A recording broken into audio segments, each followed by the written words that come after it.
Tapos nung derby na, 3 beses siya nag-lap champion. Wala lang nung gamitin ko yung kanyang tinuro sa akin. Yun, sunod-sunod na, kumabig tayo.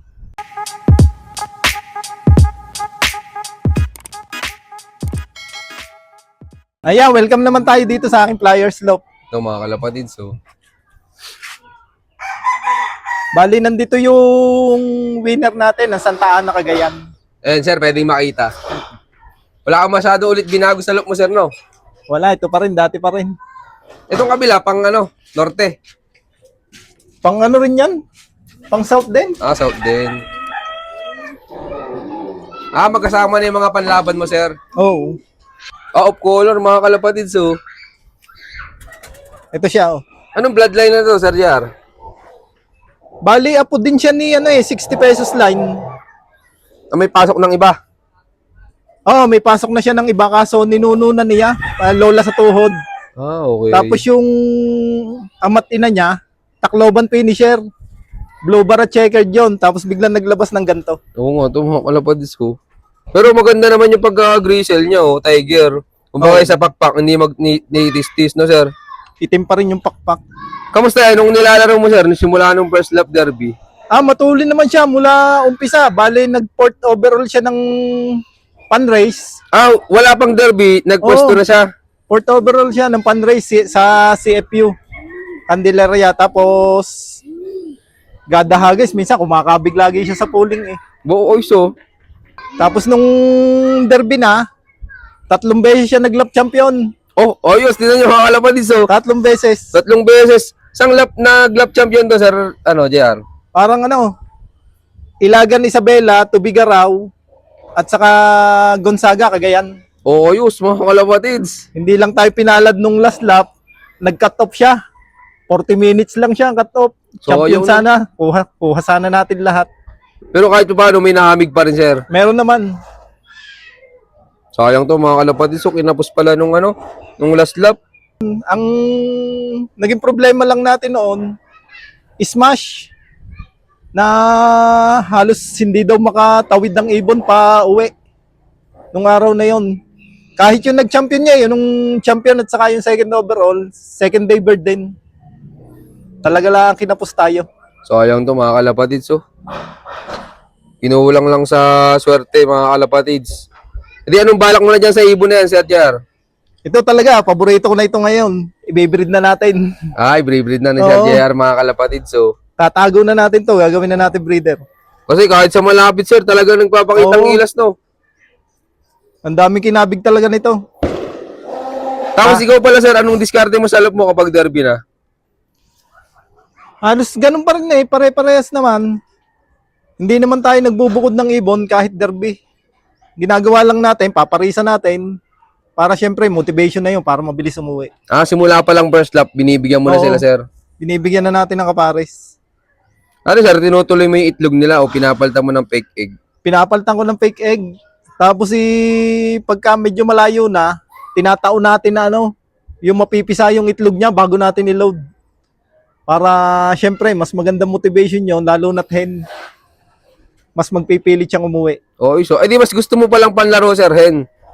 Hindi din naman, kahit kak din naman, mas madali nga i-motivate yung kak. Hindi tayo mag-aalala na iitlog siya sa crates.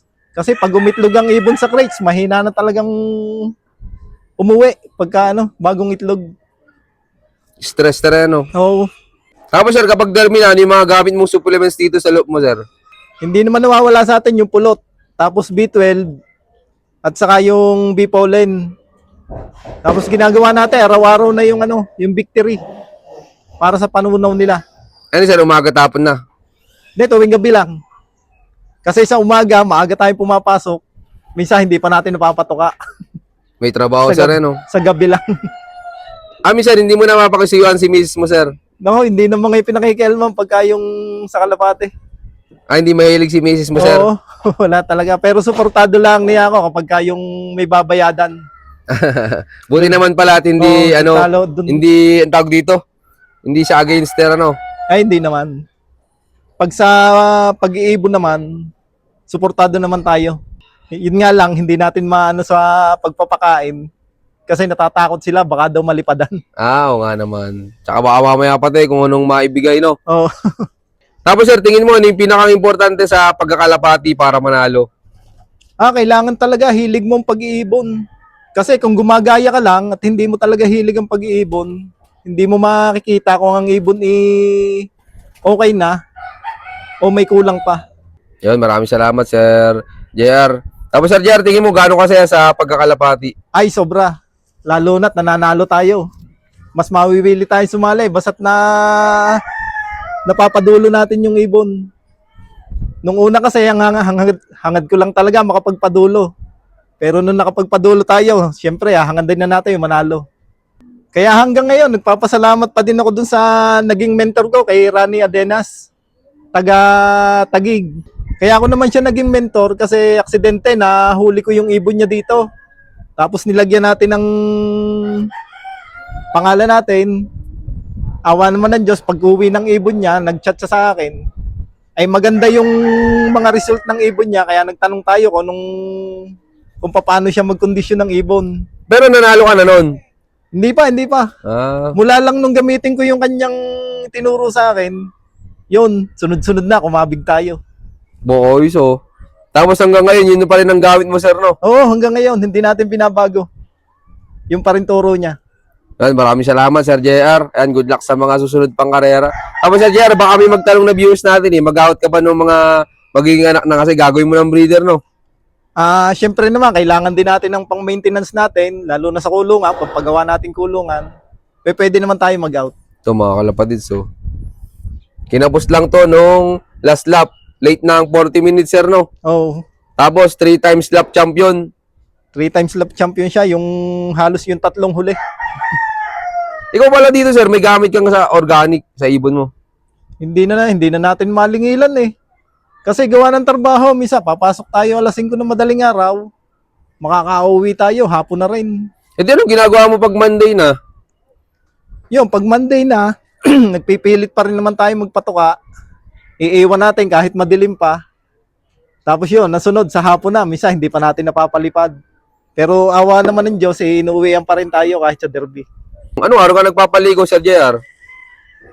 Minsan iniiwan ko lang silang alpas tapos may batyadi yan sa labas. Bahala na sila. Bahala na sila kung gusto maligo o hindi.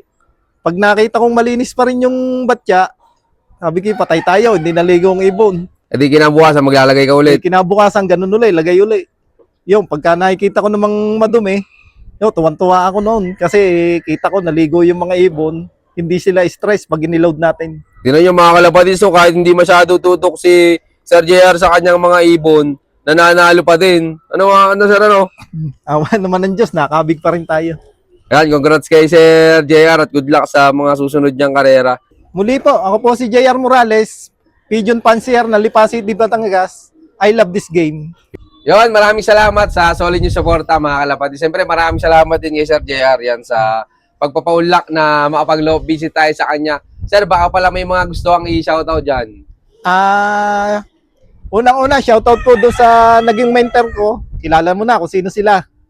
Tapos, doon sa Team SBR, hanggang ngayon, suportado natin yon. Saka kay Sir Harvey Bautista, yung presidente namin. At kay AJ, doon sa anak niya. Okay na, sir. Shoutout po. Yan. Yon, shoutout sa inyo lahat. At syempre, shoutout sa lahat ng mga patuloy na sumusuporta dyan. At abangan nyo pa yung mga susunod kong follow-up videos sa'yo na. Keep watching and God bless you all. Thank you.